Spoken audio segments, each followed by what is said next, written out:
Good evening and thanks for tuning in. I'm Ann Powell with the WJTS News.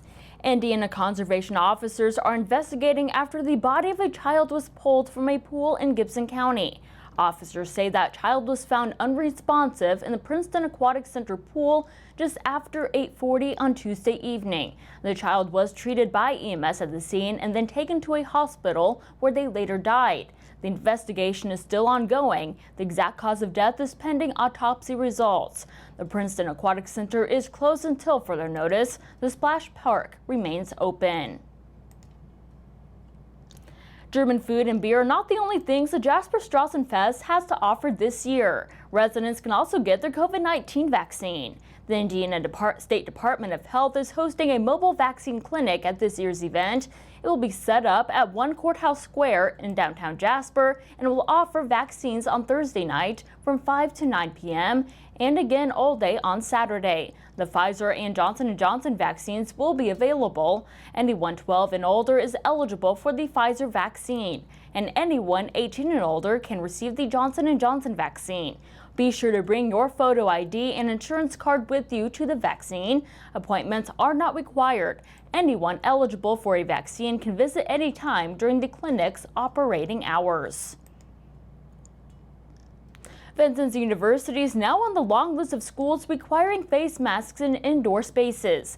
The mask policy goes into effect at 8 a.m. on Friday, August 6th, and this is just 10 days before students head back to campus to start school on August 16th. All students, faculty, staff, and visitors are expected to wear a face mask or covering in indoor spaces at all VU campuses and sites throughout Indiana. This policy is designed to protect against the COVID-19 Delta variant and corresponds with the newest guidance put out by the CDC. Masks and face coverings are currently not required in outdoor spaces, but in some cases, however, they may be required at specific outdoor events where large crowds make it harder to impose social distancing practices. No other changes in policies are anticipated at this time. You can also add Toyota to the long list of companies requiring face masks for their workers. The company yesterday told workers at the plant in Princeton that they need to mask up once again. The new mask policy goes into effect today.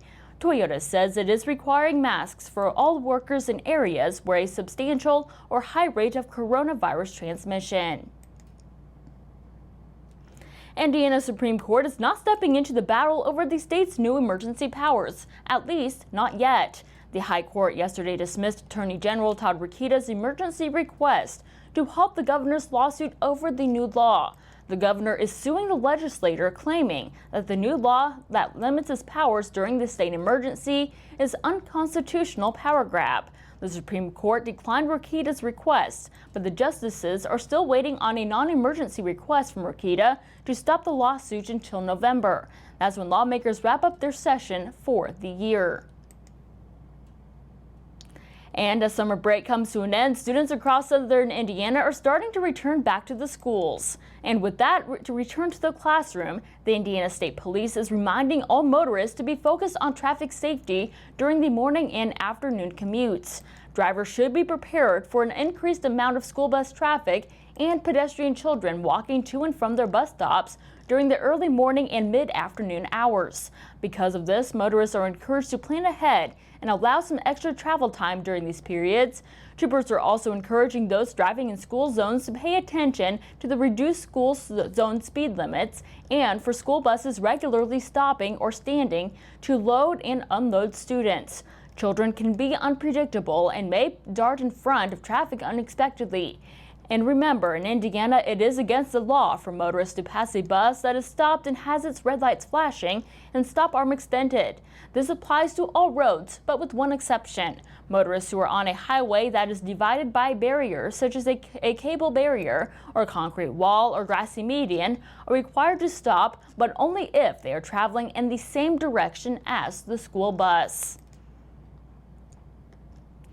Holiday World and Splash and Safari hit a major milestone this week. The park celebrated 75 years on Tuesday with a special party full of fun, music, dancing, and mascots. But getting to where they are today wasn't always a jolly good time. One of the first challenges that the Cook family faced when creating the park was the town size. The town of Santa Claus had a little over just 80 people when the park vision started coming alive. Director of Communications and fourth-generation owner Leah Cook explains how they overcame this challenge. What's really neat about the history of this park is that the town has really grown with it. So my grandfather created Christmas Lake Village, a housing development that houses most of the people who live in Santa Claus. And he realized that we needed to grow the town in order to grow the park, and I think that was really smart. And this was just the beginning of what would become one of the most popular amusement parks in America. When looking back through the years, Cook says it's hard to pinpoint the highlights because there are so many. A few of our biggest things were Frightful Falls. We added that in 1984. We changed the park completely. This ride served as a turning point for the park. Soon after this, the park changed names from Santa Claus Land to Holiday World. And once they added the water park on, Splash and Safari was added to that title. In 1993, we added Splash and Safari, which has now grown to become the #1 water park in the nation.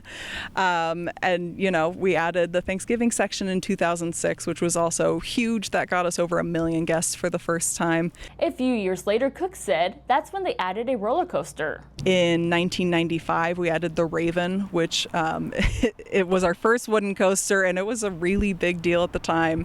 It's since been named a national coaster landmark by the American Coaster Enthusiasts, which is neat. These 75 years have not just been about the family fun. As part of celebrating this milestone, the park has announced a new partnership to help foster kids in the immediate area.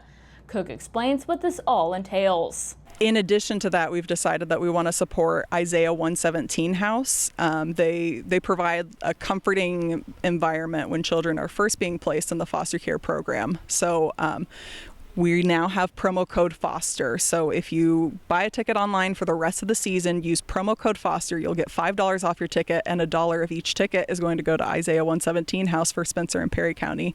So we can have one of those houses for children in foster care in our own county. Isaiah 117 House is a nonprofit organization that works to provide physical and emotional support in a safe and loving home for children awaiting foster care placement. To learn more about the organization, you can head to Isaiah117house.com.